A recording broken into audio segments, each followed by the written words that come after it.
Congratulations! You've been chosen to receive a free Getaway MacBook.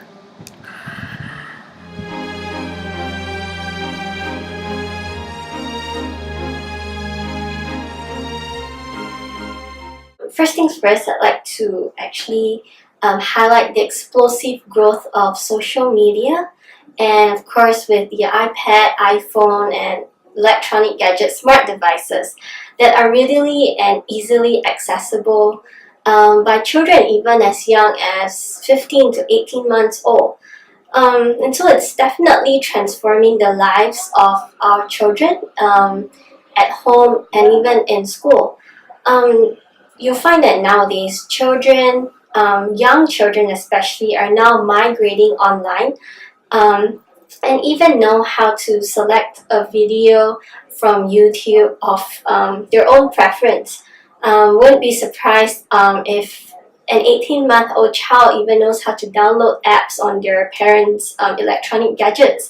Probably even have heard of a case of a 2-year-old child in America who won a bid on eBay for her dad, and in getting him or buying him a garbage truck, of course at his own expense. So you'll find that by 2 years old, children are now, they have an online history in many developing societies.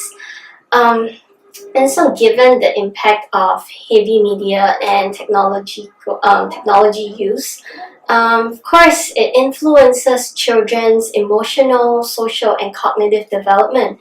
And so research studies are now slowly but surely emerging. But of course, even with research at its infancy, current studies that are readily available have reported that the internet, or rather the excessive use of it, have actually changed how our brain works.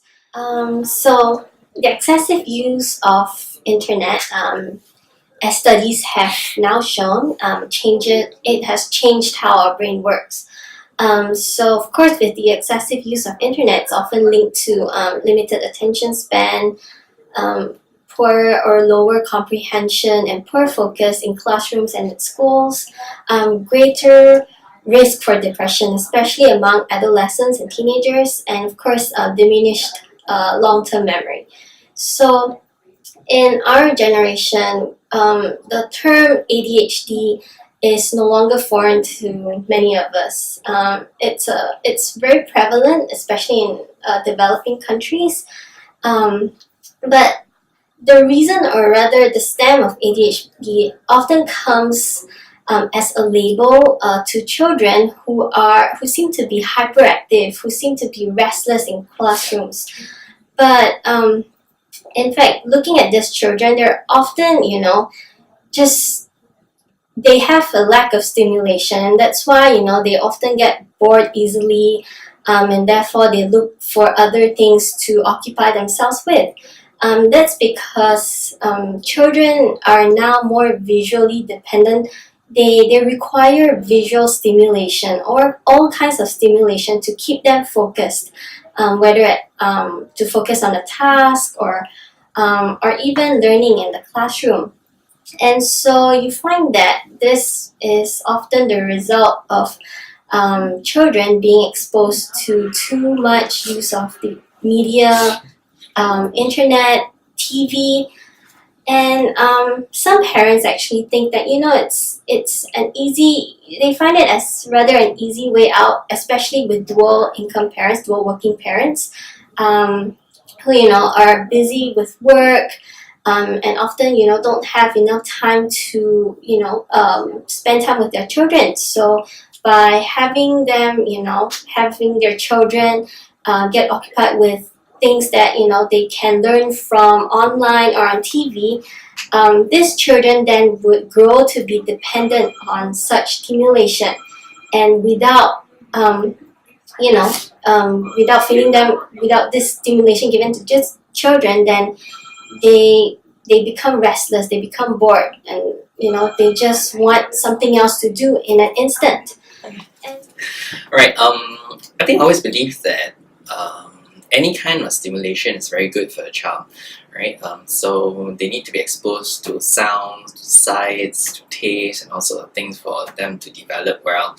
But having said that, I think there's also a danger in that if you expose the child too early to the internet, especially, or even like cartoons or television, things that are exciting, very colorful, loud, moving, there's always a danger that once they get so excited about all these very exciting visions and sounds, later on, once you start them on reading, they might not find that very exciting.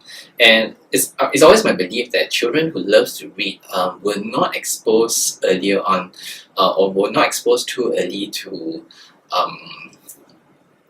stuff like that, like, so internet could refer. Of course, we don't expect a young child to go online and start googling stuff. So probably they'll be watching YouTubes, or they'll be watching some cartoons that their parents actually choose for them. So the idea is this: because when you look at all these pictures that's very exciting and colorful, your brain doesn't really need to do anything but just absorb.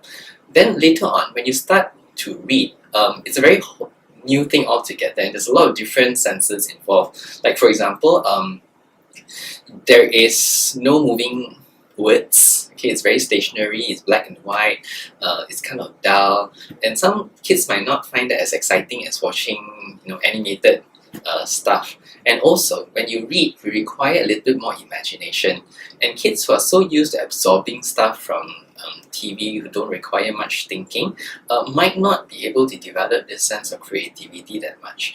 So I think for me, that's one of the fear for kids who have been exposed to all these very exciting pictures online too early. Yeah, so my advice is, I think for most parents, is if you want your child to love reading, then don't expose them to either the internet too early or even television too early. Parents actually need to understand that the development of our children actually involves exploratory stages. Children are also known as curious scientists. They should be also given the opportunity to learn with all their five senses, through more hands-on activities. And so it is highly encouraged, especially with parents, to displace activities online with healthier developmental activities that can enhance their child's growth. And on top of that, unmonitored use of the internet can also pose as a safety issue to many children. So with many unregulated websites, children may stumble upon pornography and other materials that are not age appropriate, especially when curiosity peaks in children. If these children are not properly guided by their parents, or even if parents don't feel comfortable talking about issues such as sexuality, children may then want to find avenues to act out or to even test the waters just to satisfy their curious nature. And the consequences would be very bad, because children may end up in trouble. You'll find consequences such as teenage pregnancy, child abduction that could eventually lead to child trafficking and even sexual abuse. So a lot of our vulnerable youngsters, given the accessibility to social media platforms such as Facebook, Twitter, they're socially inexperienced and not fully emotionally developed. And so these youngsters, they often self-review before they even reflect. So they often do things that they later regret. They often share too much private or personal information that could get them into trouble. And as parents, we have to also remember that the internet is a platform for many pedophiles and perpetrators to prey on unsuspecting children. And so that's why with unmonitored use of the internet and excessive use of it, it could not only lead to detrimental effects on the child's development, but it could also put them at risk safety-wise. Now, of course, as parents, there are things that you can do, or steps that you can take to avoid or control young children's early exposure to the internet. Again, so just to emphasize, it's the excessive and unmonitored use of the internet that would pose as a risk for children. Not saying that parents who want to provide access to computers or the internet to their children is wrong, because of course, in our given day and age, with the rapid diffusion of technology in our everyday lives, the internet can be a very useful tool to enhance children's learning. But of course, parents need to supervise and limit their child's use of the internet to less than an hour a day. In fact, the Pediatric Society in America have actually advised parents against exposing their infants under the age of 2 to anything that to on-screen material. So nothing from the TV or computers, phones, internet under the age of 2. It is advised against it. And so of course, some parents have different, perspectives of how the internet can enhance a child's development. And so for parents who want to expose their children to the internet, then, by limiting their use to less than an hour a day, would be advisable. And of course, parents also need to supervise their children's activities online. So it's advisable for parents to set restrictions on the computer or devices as to what their child can surf on. Limit the websites that they can access, and perhaps even maybe set passwords that would only allow their children to gain access online whenever the parents are around. And so, there are also many, resources online where parents can readily get to get more, resources in terms of activities that they can use with their children. More hands-on activities, that they can plan at home when, they're not working, or when they have time spent with their children.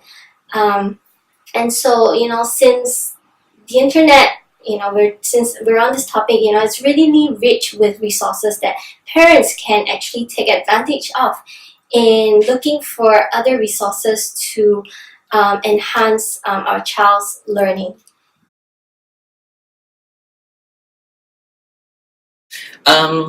What age should a child be exposed? Very hard question to answer actually, because different kids develop at different stage. Differently, right?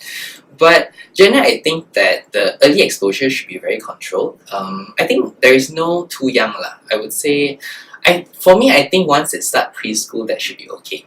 Because the first thing is you must expose them to reading first. As soon as they know how to read, then you introduce them to, I'm always very concerned about this reading. So if you introduce them to read, they love reading already, then you can start introducing them to the internet. Because otherwise it doesn't make much sense to them also. They always see pictures without knowing what's going on online, right? So once they're able to read well, then I think you should expose them little by little, and also of course needs to be regulated lah, and they need to have a specific duration where they are allowed. So it's not like I just leave you there, then you go to any sites that you want and stuff like that. Yeah, so that's my opinion.